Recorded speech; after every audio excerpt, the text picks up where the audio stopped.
nosotros es un grato placer presentar esta conferencia magistral a cargo del señor Zambrano, Jairo Zambrano, quien es una persona que siempre ha estado dispuesta a ayudarnos a nosotros en la Superintendencia de Seguro en el desarrollo de las competencias de nuestros servidores, así como también a quienes integran el sector seguro y tienen deseos de aprender, por supuesto.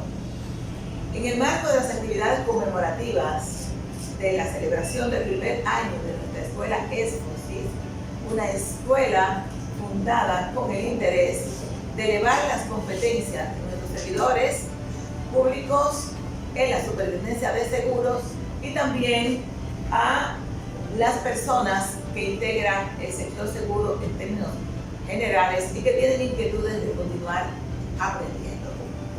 En este sentido, nosotros hoy nos estamos dando una intervención espectacular con una persona que tiene gran experiencia en eventos nacionales e internacionales.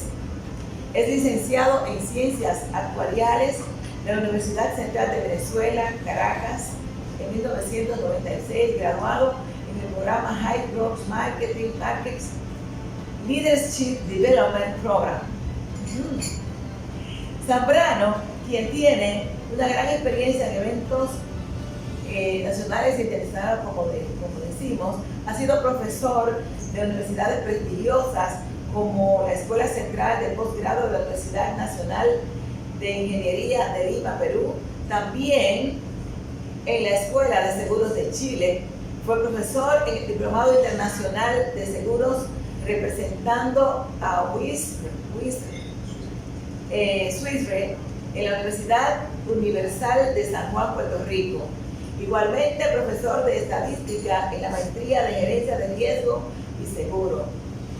También en Estados Unidos, Miami. Profesor del programa LSW Insurance Underwriting. Bien, bueno, de la Universidad Central de Caracas, Venezuela. Profesor de Prácticas Matemáticas en la Escuela de Ciencias Actuariales de la Escuela Nacional de Hacienda Pública, Caracas, Venezuela. Profesor de Matemáticas y Matemáticas Financieras del Instituto Universitario de Nuevas Profesiones en Caracas, Venezuela. Como vemos, se trata de un profesional con amplia experiencia en suscripción y análisis de riesgos en diferentes líneas de negocios en Latinoamérica, además experiencia en compañías de seguros y reaseguros y organismos reguladores en diferentes países, con gran vocación a la educación y la transferencia de conocimiento en la industria, con múltiples participaciones en conferencias y entrenamientos de la región. Por ello, hoy nosotros vamos a tener el privilegio de disfrutar esta conferencia magistral, por lo que decimos a todos ustedes que sean todos bienvenidos y bienvenidas y que aprovechemos todos estos conocimientos del señor licenciado Jairo Zambrano aquí en la República Dominicana y que nosotros tenemos el grato placer de decirle bienvenido, profesor. Para todos ustedes, aprovechemos todo este material. Muy buenas tardes a todos. Muchísimas gracias por el espacio, por el tiempo. Felicidades por el primer año de la escuela. Muchas gracias a la Superintendencia de Seguros por extender la invitación y sobre todo, como conversábamos hace rato, en el proceso de democratización del conocimiento. ¿Qué vamos a trabajar la tarde de hoy?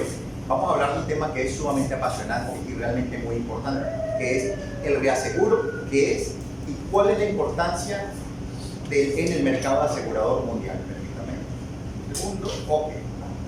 El itinerario que vamos a usar la tarde de hoy son tres grandes elementos. Vamos a hablar primero, porque siempre es importante tener un contexto de dónde está la industria, cuál es el seguro directo a nivel mundial, en cuál es el entorno que estamos. Después vamos a hablar un poco de Latinoamérica y algunas cosas de República Dominicana. Y después entramos a unos elementos muy importantes en la transferencia de riesgo, que es el reaseguro y cómo esto influye en el desarrollo mundial. Muy bien. Vamos a empezar con seguro directo mundial, y aquí es algo interesante. ¿cuánto es el volumen de primas que se suscriben a nivel mundial? Las cifras son sumamente interesantes. Si vemos desde el 2015, estamos hablando de 4,5 billones de dólares. Y al día de hoy, al 2020, que es la información cerrada que ya tenemos 6,2 billones de dólares. Si ustedes ven, año tras año nuestra industria sigue creciendo. Y eso es realmente importante. Es una industria que cada vez más tiene un valor agregado al desarrollo del mundo muy importante. Y ya van a ver por qué. Muy bien. Ahora, la gran pregunta. De estos 6,2 billones, desde el punto de vista global, ¿quiénes son los jugadores más importantes? Pero vamos a resumirlo en el top 5. Podemos encontrar que Estados Unidos lidera el 40% del volumen de primas que se suscribe a nivel mundial. Estamos hablando de 2,5 billones de dólares. Después tenemos China, que es muy interesante hacerle seguimiento a China, porque ya China está ubicado en el segundo lugar, factura el 10% del volumen de prima mundial, pero es interesante que hace 20 años no estaba en el top 5.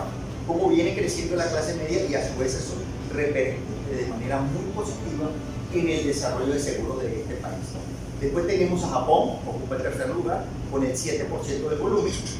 El Reino Unido con el 5%, a pesar de que se vio bastante afectado con el tema del Brexit. Y tenemos Francia en el quinto lugar, que representa el 4%. Dato interesante, las 5 economías con el seguro más importante concentran el 67% del volumen de prima mundial. O sea que lo que le pase a ellos repercute completamente en el mercado mundial. Entonces vamos a ver qué pasa con América Latina. Muy bien. ¿Qué pasa con nuestra hermosa región? Definitivamente el mercado latinoamericano representa, para cifras redondas, 134 mil millones de dólares. ¿Quién es el jugador más importante? ¿Quién factura más en este momento? Es el mercado brasileño. El mercado brasileño ha tenido un desarrollo impresionante y sobre todo desde que se hubo la apertura, ustedes recordarán que había un proceso de monopolio a nivel de reseguro, hubo una apertura importante y ha entrado mucho capital al país. Producto de ello, representa el 42% del volumen de primas que se suscribe en América Latina. Segundo jugador muy importante, nuestros amigos mexicanos. México representa el 21% del volumen de primas que se factura en América Latina, seguido por Argentina, Chile y Colombia. Nuestra República Dominicana representa el 1% de la producción en América Latina.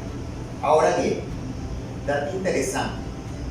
Vimos que el mercado mundial, que fue de 6,2 billones, se mantuvo prácticamente estable, a pesar de la gran crisis que tuvimos con el COVID, que todavía estamos tratando de salir de ella. Digo tratando porque seguimos todavía en COVID. Ahora bien, ¿qué pasó con América Latina? Nuestra América Latina sí se vio altamente afectada. El volumen de prima que produjo América Latina se redujo en un 16%. Y entonces aquí viene la gran pregunta. Vamos a ver quiénes son esos jugadores importantes y cómo se redujo. Fíjense que Chile, que es una economía importante, se redujo el volumen de prima producido un 23%. Un impacto dramático. Después tenemos Brasil, y ya recordamos que Brasil es el top 1 en América Latina, se redujo un 21%, seguido de Argentina con un 13%, Colombia con un 10%, México con un 9% y el Perú con un 5%. El Perú es el que presentó el decrecimiento más importante en Producto Interno Bruto, aproximadamente menos un 11%. A diferencia de otras economías como Chile, que el impacto fue 4 o 5% en el Producto Interno Bruto, la caída o el impacto en el sector fue aún más dramático de lo que cayó el Producto Interno Bruto. Muy bien, estas 6 economías representan, controlan el 86% del volumen de facturación en América Latina. ¿Okay? ¿Qué pasa con República Dominicana? Vamos a hacer algo muy global. Dominicana creció en peso dominicano un más 4,35%. Y más adelante vamos a ver el gran desarrollo que viene teniendo año tras año el mercado dominicano. Si lo convertimos a dólar, y es evidente, hubo una pequeña contracción de un 5%. Muy bien, ahora, siempre estamos viendo las primas suscritas. Un segundo. Ahora viene un elemento fundamental, que es la prima cedida. Fíjense, de los 134 mil millones de dólares, la pregunta que nos hacemos es, ¿de cuándo se transfiere al reasegurador? Que es la famosa prima cedida. El mercado latinoamericano, como global, cede aproximadamente 15,36% del volumen de primas que factura. Pero entonces la gran pregunta es, cada país transfiere riesgo de la misma proporción. No. Y fíjense, dato curioso.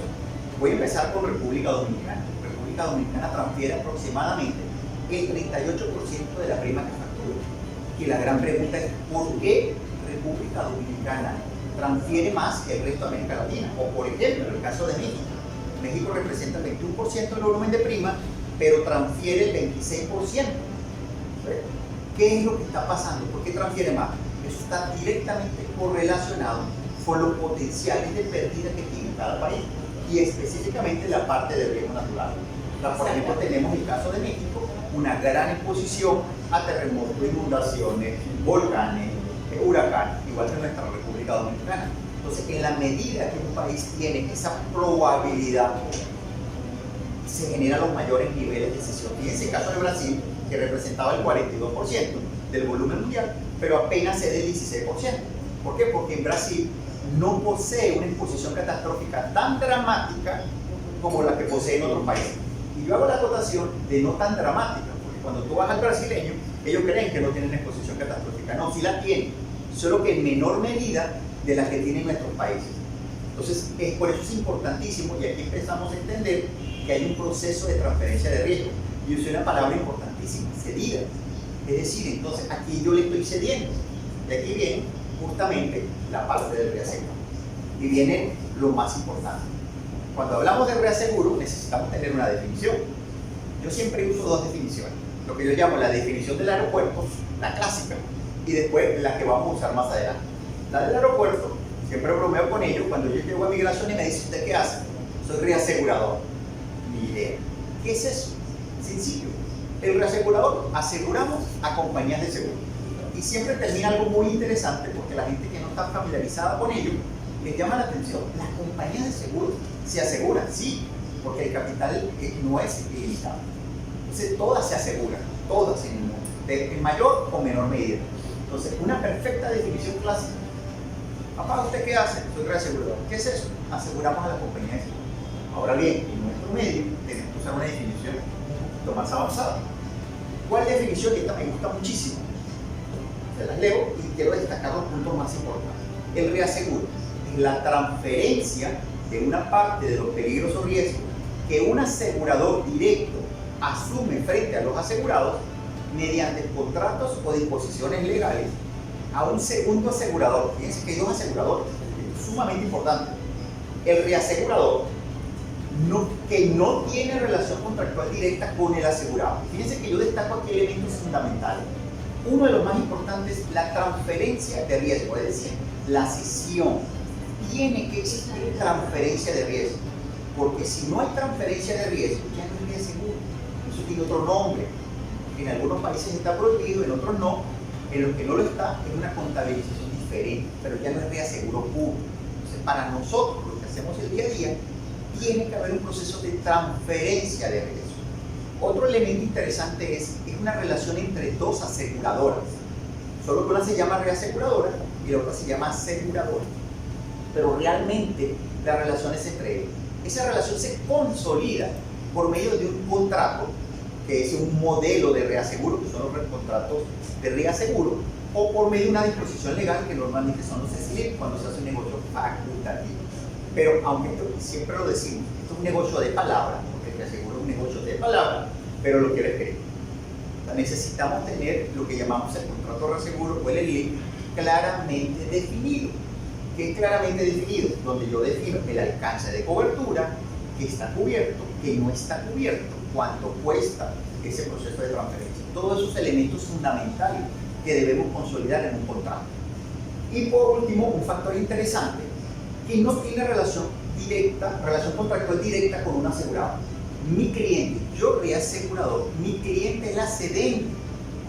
Que entre los dos ayudamos a un asegurado a que ese asegurado transfiera parte de su riesgo a una aseguradora y la aseguradora yo la ayudo a transferirlo conmigo y yo a su vez también hago, así como existe el seguro del seguro, hay el seguro del reaseguro, que es la retrocesión. Entonces nosotros los reaseguradores también, por transferencia de riesgo y de inversión de la misma, transferimos a retrocesionar. Pero realmente mi relación es con la cedente, no con el asegurado. Y esto es importante, sobre todo en varias conversaciones que hemos tenido acá con el tema de PLAF y ese tipo tipo de cosas, es interesante saber realmente quién es el cliente en cada parte del proceso. Muy bien. ¿Todo bien hasta ahora? Muy bien. Ahora, ¿por qué es importante el reaseguro? ¿Vale la pena el reaseguro? ¿Hace sentido? ¿No hace sentido? Definitivamente vamos a desglosar algunos elementos de importancia y el por qué.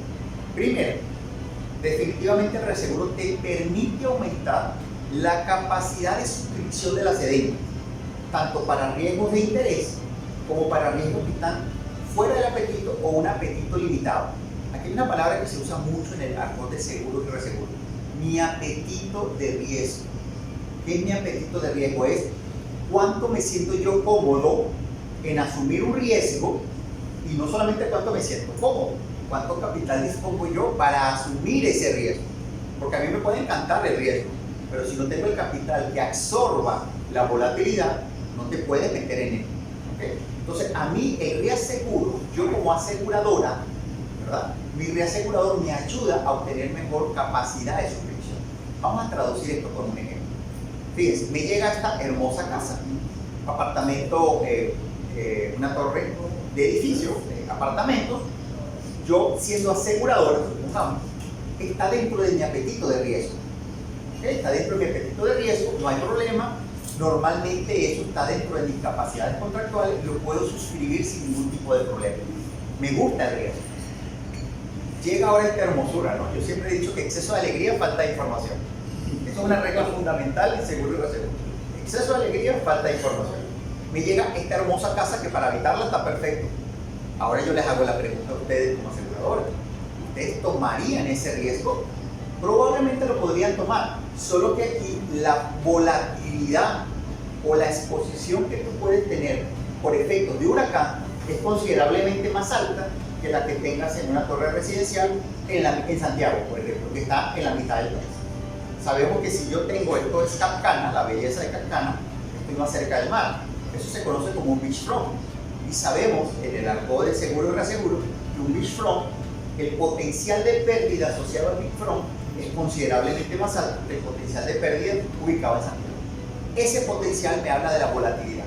Entonces ahí es cuando yo digo, un momentito, déjame revisar esto y déjame ver cuánto me consume de capacidad y si tengo la capacidad suficiente para poderlo soportar. Si no lo tengo, lo que yo hago normalmente es me quedo con una parte del riesgo y la otra la cedo a un reasegurador, ya sea por un contrato o ya sea por un facultativo, las diferentes modalidades que tenemos en el seguro. Y después llega otro riesgo, que ese sí está completamente fuera del apetito de riesgo, pero está fuera de mi apetito no porque el riesgo sea malo, eso es lo que hay que entender.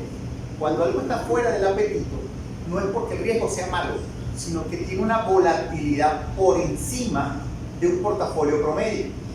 Si lo tengo por encima de un portafolio promedio, yo debería tratar este tipo de riesgo como Punta Catalina, que es un riesgo bien hecho, pero yo tengo que manejarlo completamente separado por un especialista distinto. ¿Por qué? Porque si yo soy un suscriptor de Proper, por ejemplo, a mí todos los días me llegan casas de habitaciones, todos los días me llegan comercio, yo estoy acostumbrado a ese tipo de negocio. ¿Cuántas veces nos llega una generación de electricidad? Muy pocas veces. Y como nos llega muy pocas veces, nosotros tenemos efectivamente o no tenemos el know-how suficiente y necesitamos recurrir a un reasegurador para que nos ayude con su know-how y con su capital de diversificación de riesgo, poder darle servicio al cliente. Y por eso lo destaco acá. Que esté fuera del apetito no significa que yo lo voy a rechazar. Lo que significa es déjame buscar las herramientas o los mecanismos de transferencia para poderle dar servicio a mi cliente. Eso es importante. Siempre es bueno pensar cómo podemos convertir un no en un sí. La mayoría de las veces se puede, la mayoría. Hay momentos en que ya sí necesitamos decir un no y a veces un no es una buena respuesta. Entonces, este es el concepto de uno de los primeros elementos fundamentales en el reaseguro, que te ayuda a la capacidad de suscripción. Después tenemos otro muy importante: limita y o estabiliza en lo mayor posible las fluctuaciones de la siniestralidad y protege el capital de la compañía e incluso del mismo sector. Vamos a traducir esto al español mejor. Aquí tenemos un ejemplo: siniestralidad total de la compañía La Bonita. Primer punto, ¿qué es siniestralidad? Porque hablamos mucho de ese término, pero a veces me llama la atención que no todo el mundo maneja o no manejamos el mismo concepto. Hay un léxico que uno tiene que aprender. ¿Qué es la siniestralidad? Por ejemplo, el caso que dice del 135%. La siniestralidad no es más que el ratio entre siniestros entre primos. Entonces, si me dice que la siniestralidad es 135%, lo que significa es que por cada dólar o peso de prima que ingresa a la compañía, yo estoy pagando $1.35 o un peso 35 en siniestro. Entonces ya esto de manera inmediata me lleva a pensar que si yo paso de 100, ya empezamos a perder plata. De hecho, si pasamos, debe estar mucho más abajo porque no hemos incorporado los gastos administrativos ni los gastos de adquisición. Pero eso es otro para otra conferencia de estructuración de precios. Entonces, siniestralidad es la relación que existe entre siniestro y prima. Entonces, cuando yo veo este escenario, caramba, desde el 2000 al 2020, vemos que existen 3 picos que me llaman la atención. Tenemos en el 2004 123%, huracán Jeanne, ¿se acuerdan? Sí. Ahí se perdieron aproximadamente entre 2.200 y 2.500 millones de dólares. Después tenemos el huracán María, que el huracán María afectó aquí en República Dominicana, pero nuestros vecinos ya no se llamaba María, se llamaba el evento T, Harvey, Irma y María, que no solamente pegó María, sino pegaron otros dos en un espacio de tiempo muy reducido. De hecho, recuerdo que las pérdidas económicas fueron cercanas a 300 mil millones de dólares económicos. Más adelante veremos cuánto se pagó de esos 300 mil. Pero a esta aseguradora, la Bonita, le afectó una siniestralidad de 135. Y después en el 2010, fíjense lo interesante, la volatilidad en el resultado no necesariamente viene por los eventos catastróficos, también puede venir por un riesgo volátil que tú puedas tener, como por ejemplo en el 2018 que tuvimos un siniestro importante en la República de una industria de fábrica de plástico. Y este siniestro repercutió en el resultado de la compañía. Entonces fíjense, esta compañía sin reaseguro, el impacto financiero es grandísimo. Está metida en problemas. Ahora bien, si la compañía La Bonita hubiera estructurado un programa de reaseguro, hubiera podido impactar en el resultado. Veamos a ver. Aquí ahora tenemos el escenario sin reaseguro, que es la línea morada, y él estructuró un contrato de reaseguro. No vamos a entrar en detalle qué tipo de contrato, pero cuando yo aplico el reaseguro, yo transferí parte del riesgo, parte de esa volatilidad. Cuando tú transfieres esos picos, esa volatilidad, tú logras una estabilidad en tu resultado financiero, en tu siniestralidad. Y aquí podemos ver, caramba, cuando yo aplico el reaseguro, definitivamente estabilizo la balanza de la compañía de seguro, en este caso de la Bonita. Ahora bien, volvemos a lo mismo, exceso de alegría, falta de información. Está perfecto, se estabilizó la cedente, pero ahora tenemos un problema con un reasegurador un poquito enojado, donde al reasegurador le mandamos la volatilidad. Entonces hay que, así como hay un principio de reaseguro que nosotros los reaseguradores le pedimos a la cedente. Tú tienes que operar como si no tuvieras reaseguro. Eso es un principio fundamental para nosotros los reaseguradores. Tú tienes que manejar tu operación como si no existiera reaseguro. ¿Para qué? Para que haya alineación de intereses. ¿Okay? Entonces, aquí el reasegurador que se comió el siniestro del 2004, el del 2017, el 2018 y los otros picos que ustedes ven arriba en el cedido, por ejemplo, aquí tenemos un caso del 2006, la con reaseguro fue 31, pero para el reasegurador, que es la línea roja, fue 84. Por cada dólar pagó 84 centavos. Y la estructura de capital que pasó no le alcanza. Ese reasegurador perdió plata. Y eso es importantísimo en la República Dominicana, y siempre los que me conocen acá vengo conversando todo el tiempo de ese. Si nosotros no cuidamos el reaseguro, va a llegar un momento en que podemos perder la capacidad asociada a la República Dominicana. Porque, y siempre menciono lo mismo, mover el capital de una compañía de seguros es muy difícil, porque tú tienes que aplicar la normativa, un capital social, todo. Pero cuando tú eres reasegurador, sobre todo reasegurador internacional, si yo hoy dispongo capacidad $1.000 millones para la República Dominicana y resulta que históricamente la República no ha sido rentable, yo de la noche a la mañana puedo mover el capital de $1.000 millones y moverlo a tu principal competidor. Tú tienes dos competidores fundamentales, Puerto Rico y Miami. Son competidores de consumo de capacidad catastrófica muy importantes. Entonces hay que cuidar esa capacidad, es fundamental, porque Si nosotros no tenemos reaseguro, no podemos operar o no deberíamos operar adecuadamente. Muy bien. Otro elemento importante de por qué el reaseguro es fundamental. Reduce la volatilidad en la probabilidad de ruina ante catástrofes naturales. Nótese que yo hablo de la volatilidad en la probabilidad. No es que baja la probabilidad, sino lo que el reaseguro, como ya lo vimos en el caso anterior, esa dispersión te la empieza a controlar un poco más. Vamos a ver un ejemplo aquí. Fíjense, a mí me gusta mucho esta estadística de la gente, de todos los amigos de Swiss Re. Y usted tiene aquí desde 1970 hasta el 2020 cómo han sido los siniestros por los diferentes eventos catastróficos. En el azul tenemos los terremotos, en el azul más claro tenemos los eventos de riesgo atmosférico, y el amarillo es el que se conoce como man-made. Man-made son los siniestros producidos por el hombre. ¿Okay? Entonces fíjense lo curioso y lo preocupante de esto. Usted está notando que es una curva creciente en los siniestros. Cada vez más tenemos siniestros catastróficos de envergadura. Si usted revisa en el año 2005, fíjense lo que pasó. En el 2005, que fue, ¿se acuerdan del famoso Vilma? En América Latina, más otros siniestros adicionales. En total se perdieron asegurados 143 mil millones de dólares. Eso es lo que se perdió en esa época. Algo interesante que quiero que lean en la lámina. Abajo dice la media móvil, 10 años. ¿Qué significa eso? Que yo me paro en el 2005 y calculo la media aritmética de lo que yo he pagado en los últimos 10 años. Eran 47 mil millones. Fíjense, la media es 47 y pagué muy por encima de la media, 143 mil millones. Solamente 6 años después, perdón, 6 años después, en el 2011, llegó. ¿Quién se acuerda de lo que pasó en el 2011? Fíjense que...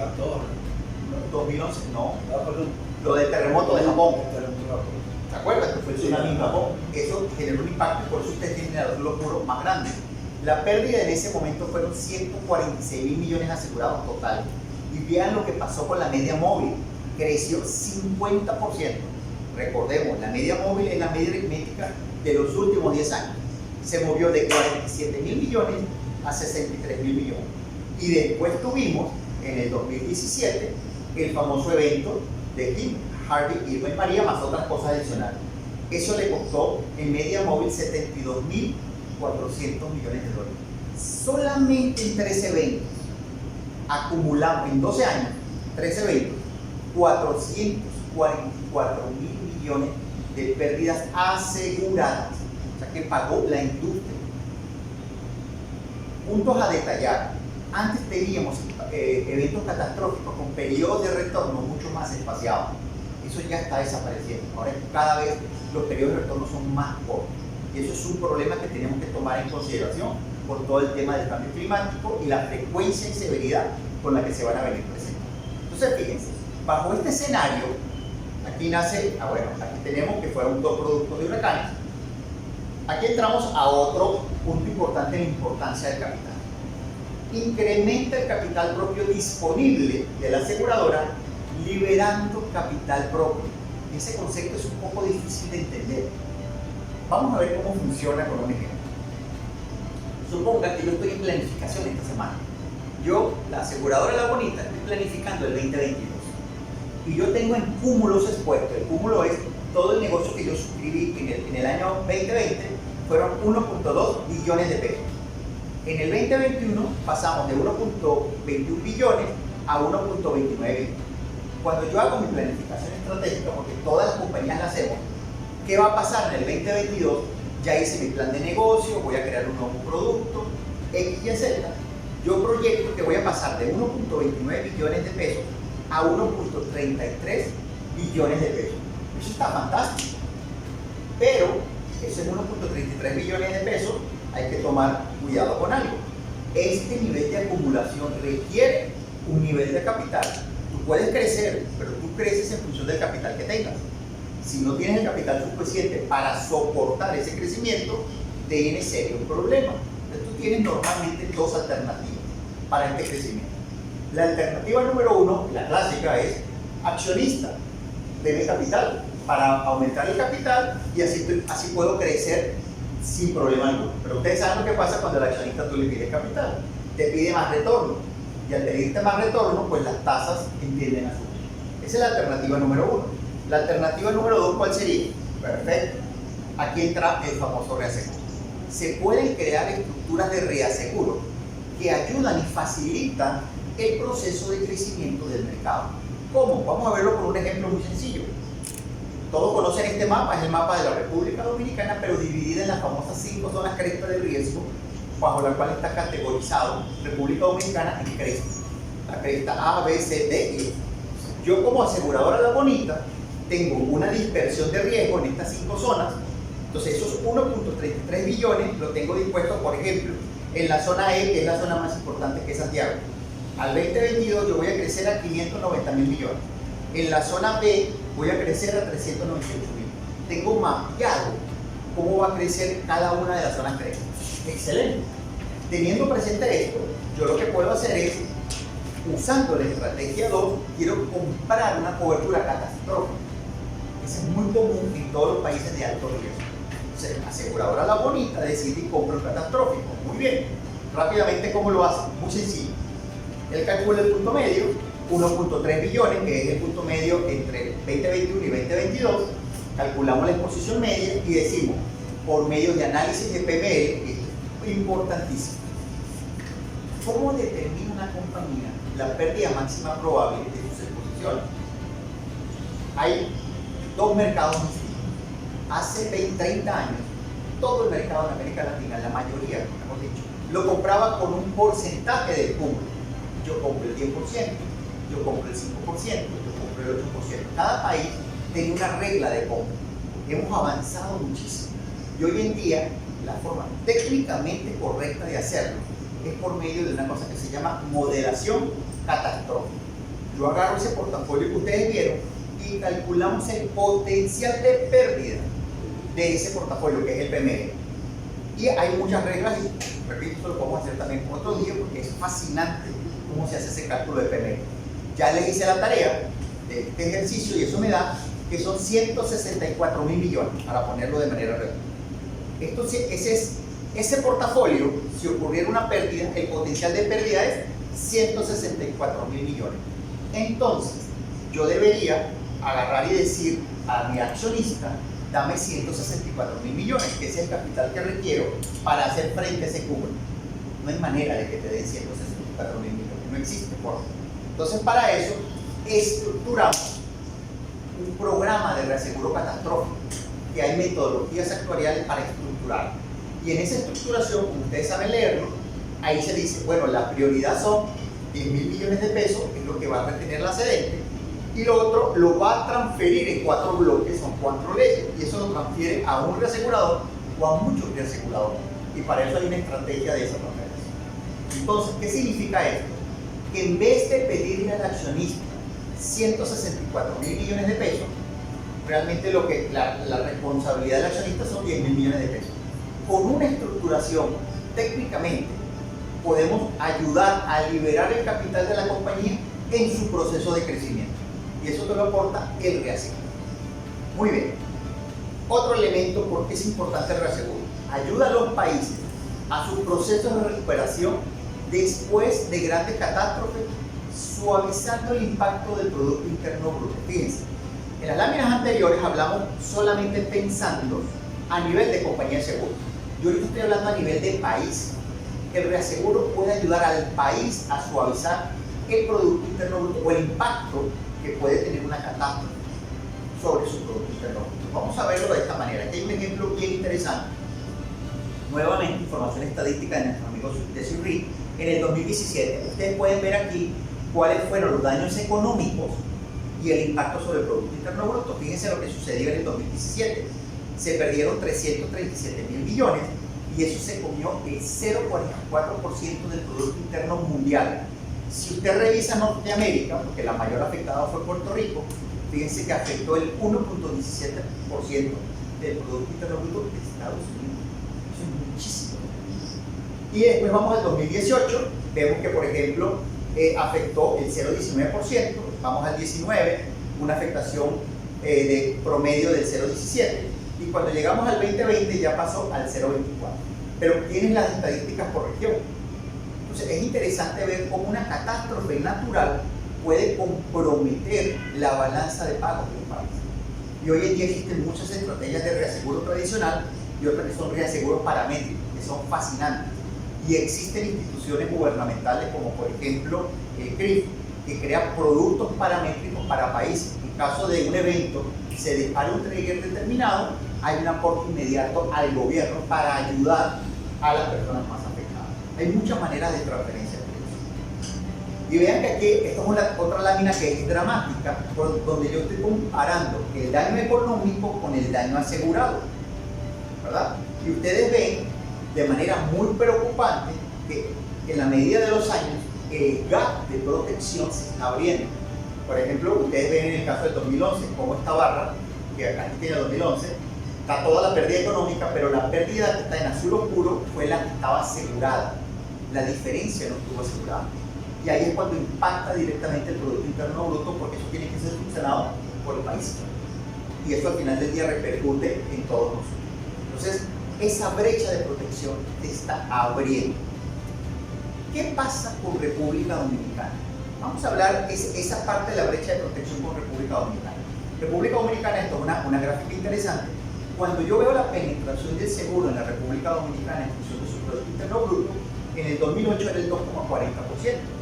Ha venido creciendo, a diferencia de otros países, han tenido un proceso, perdón, esta es Latinoamérica, ya vamos a ver República Dominicana, era 200,40% y al 2020 ha venido creciendo al 3,13%. El gasto promedio de un latinoamericano era de $191. Al 2020 es de $215, que preocupantemente bajó del 19 al 20, producto de la pandemia, cayó considerablemente.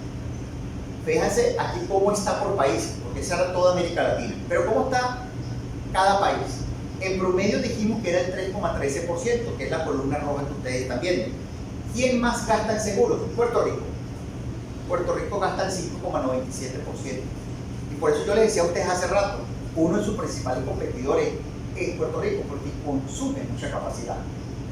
Y en ciertas ocasiones, en ciertas solamente, paga los precios adecuados.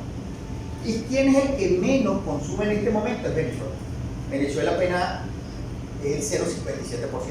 Nuestra República Dominicana al 2020 es 1,64%. Muy bien. Monetariamente, ¿qué representa eso? Una prima promedio. Estamos hablando de que los puertorriqueños gastan $2.190 promedio en sus protecciones, en tomar seguro. Pero Venezuela gasta $13. La región habíamos dicho que era $215 y la República Dominicana, el gasto promedio es de $120. Yo esto no lo veo como un problema, yo lo veo como grandes oportunidades. Ya vamos a ver por qué. Y aquí sí tenemos la República Dominicana. 2008 era 1,3% del Producto Interno Bruto y hoy estamos en 1,6%. Venimos creciendo de manera consecutiva, pero necesitamos seguir creciendo más. O sea, todavía tenemos una oportunidad, porque en la medida que tengamos una población mejor asegurada, ¿qué va a pasar con el Producto Interno Bruto en caso de una catástrofe? Menos impacto. Y realmente la recuperación de nuestra familia va a ser muchísimo más rápida. Fíjense que en el año 2008 se gastaba en promedio $66 y ahorita es $120. Ha evolucionado más rápido que el resto de América Latina. Pero necesitamos seguir profundizando esa penetración, democratizando, sensibilizando humanos, optimizando los canales de distribución. No solamente conseguir las grandes cuentas, sino crear y habilitar esos canales de distribución y hacer que el seguro pueda llegar a toda la sociedad en sus diferentes niveles. Muy bien. Por último, y no menos importante, señores, es el seguro y el reaseguro, porque están unidos, son hermanos. El seguro y el reaseguro son instrumentos fundamentales en el desarrollo de un país. Este no puede desarrollarse en la ausencia de estas importantes instituciones, cuyo objetivo fundamental es aportar certidumbre financiera en un mundo cada vez más complejo. El seguro y el reaseguro ha ayudado a tener parte del mundo que tenemos hoy en día. Si nosotros no hubiéramos tenido la industria del seguro y reaseguro, no hubiéramos podido lograr los avances que hemos tenido, porque nadie hubiera invertido con la incertidumbre que existe. Cuando yo tengo una industria fortalecida, yo como empresario puedo irme y crear hoteles, construir centros comerciales, apalancar el desarrollo de un país. ¿Por qué? Porque tengo en contraparte un mercado que me apoye en caso de que ocurra algo, puedo recuperar esa parte de la inversión. Por eso es fundamental que todo el desarrollo de un país va de la mano con su sector de seguros y reaseguros. Estimados, muchísimas gracias por el tiempo. Realmente fue bastante breve, pero la idea era dar un pequeño overview de lo que es el mundo de seguros y reaseguros, que es fascinante. Y nuevamente gracias por su tiempo y felicidades nuevamente por su primer año. Gracias. Gracias.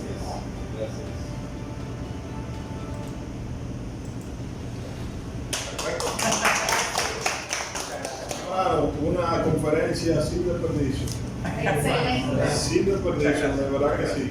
Me quedo con muchos de los puntos aquí para